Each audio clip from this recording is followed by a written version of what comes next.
All right, so here we are with literal equations, chapter 2, section 5 in the book, if you were actually following from the book. And I would recommend looking at the book. I mean, it is now available online at my.hrw.com. So I would use that as a source to help you with this. You know, there's some more videos, there's some more practice problems. So, you know, take that time. Use the internet, use extra resources, especially for those of you that are weak. Rather than say accept weakness, work harder. Okay, so what's our objective on this? We want to solve a formula or an equation with two or more variables for one of the variables. Usually you'll be told what variable to solve for, so kind of keep that in mind. So let's look at something here. You need to treat variables as numbers. I mean, that's what they stand for. That a variable is in place of a number, and then you need to solve accordingly.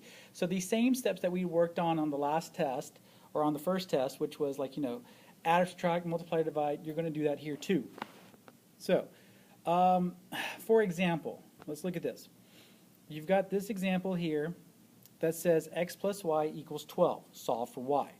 Well, what's x doing to the y? It's adding. So how do I get rid of a plus? I subtract and say 12 minus x. I can't do anything with that, so I just write it 12 minus x. But now I've reworded it or changed the formula so that I could easily, if I was given x, could tell you what y is. So let's look at a formula, the distance formula. The distance formula says d is equal to r times t, which is distance is equal to the rate or speed times time. So how fast you travel for how long you travel tells you how far you're going to go. Well, solve for t. Well, since I'm multiplying the r to t, I need to divide. The opposite of multiply is divide. So that gets rid of the multiply, leaves me just the t is equal to d divided by r. Which that tells me is this: the distance divided by the speed equals time. So if in a word problem I was given the distance and the speed, I could figure out how long I was driving. You know, for example, if I said I drove 300 miles for, say, 6 hours, that means I averaged a speed of 50 miles an hour. 300 divided by 50. So kind of keep that in mind. There's a purpose to these. I know it may look weird, but you have to think of the letters as numbers. Okay, here's one for temperature conversion. Fahrenheit is equal to 9/5 C Celsius plus 32 degrees. So if I want to solve for C, what's the first thing that's going on? Again, no parentheses, no simplifying here. You know, you just need to focus on, okay, I'm adding 32, so the opposite of that is to subtract 32. So now I have F minus 32 is equal to 9/5 C. So you see here, I can't actually subtract them, but I can write that I'm supposed to subtract them. Okay, so how do I get rid of the 9/5, or how do I get rid of the dividing by 5? I'm going to break this up into two steps.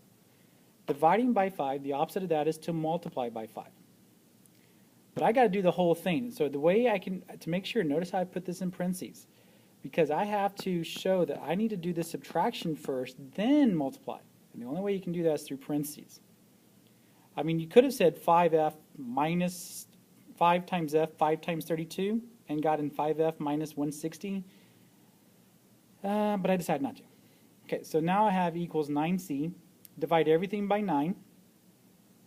And I can rewrite that as a fraction. 5/9 times f minus 32 equals c. And there I've solved for c. Now notice, the variable I'm saying I want to solve for is all by itself when you're done.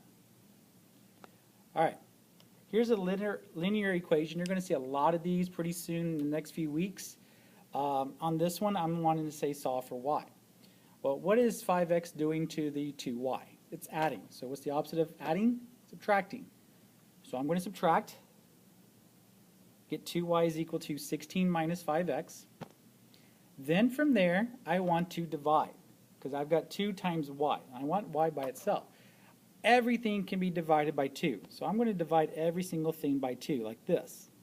You'll see why more in the later sections. And I would get 8 minus 5/2 x and leave it as a fraction. It's okay to have fractions. So there you go. This is really about all there is to this section. The worksheet that you're going to get is going to have you practice more of this and then even substitute some numbers into these problems.